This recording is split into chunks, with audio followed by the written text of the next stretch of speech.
Hi friends, today let us see about zeros of an analytic function.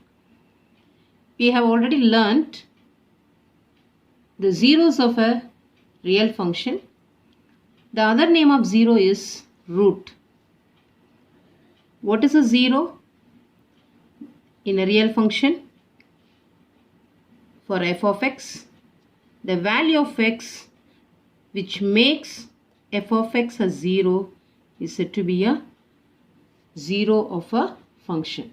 So 0 is nothing but the value of x which makes a function 0. Here in complex analysis, we are going to see the zeros for analytic function, not only simply a function, we are going to see it for analytic functions. Let us see the definition.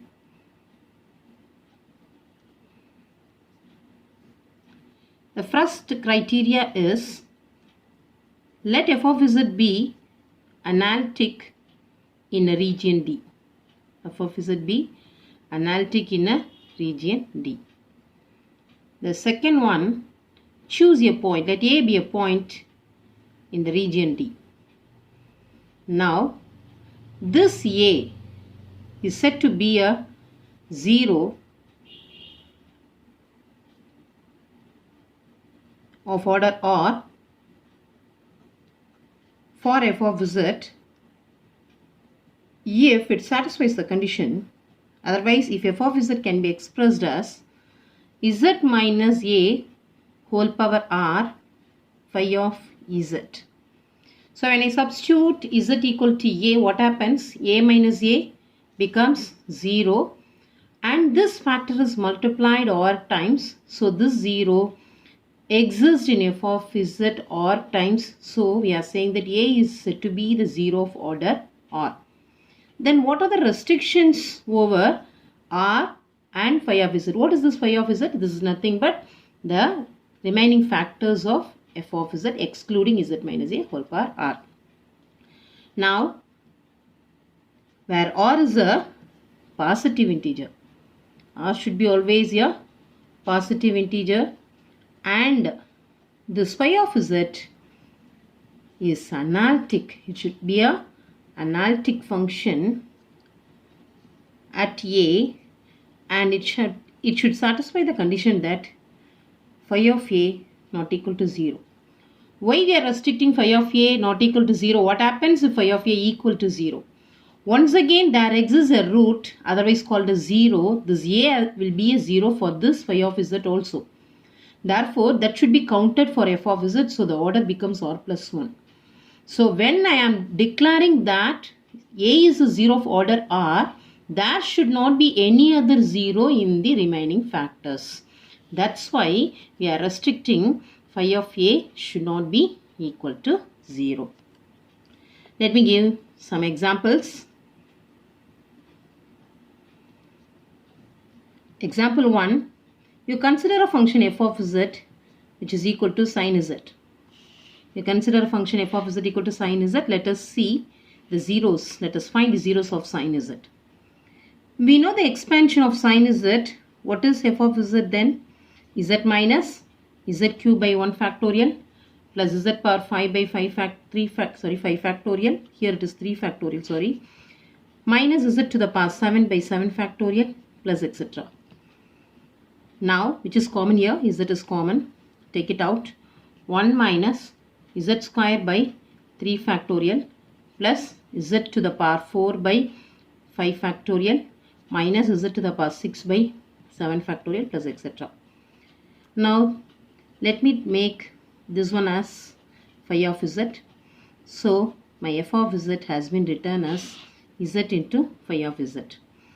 Therefore, f of z has z equal to 0 as here 0 of order 1. Second example, f of z is equal to z minus 2i the whole square z plus 3 the whole cube e to the power z. Now here the zeros will be 2i of order 2 minus 3 of order 3. Z bar z will not be 0 for any value of z. So the zeros of f of z depends upon these two factors. Therefore, I can conclude that z equal to 2i is a 0 of order 2.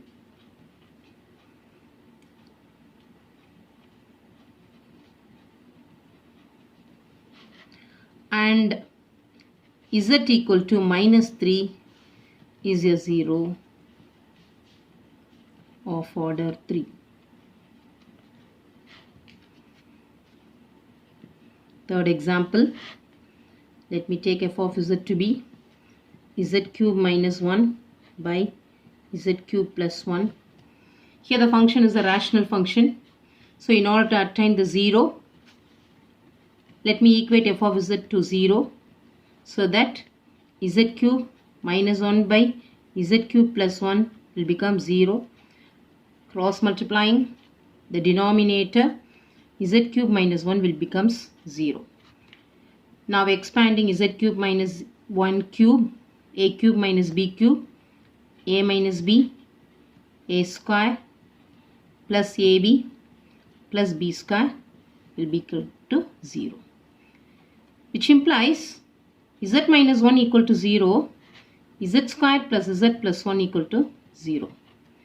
So we will be getting z equal to 1 as a 0 of order 1, and solving this, since it is not factorizable, we can use the formula minus b plus or minus root of b square minus 4ac by 2a.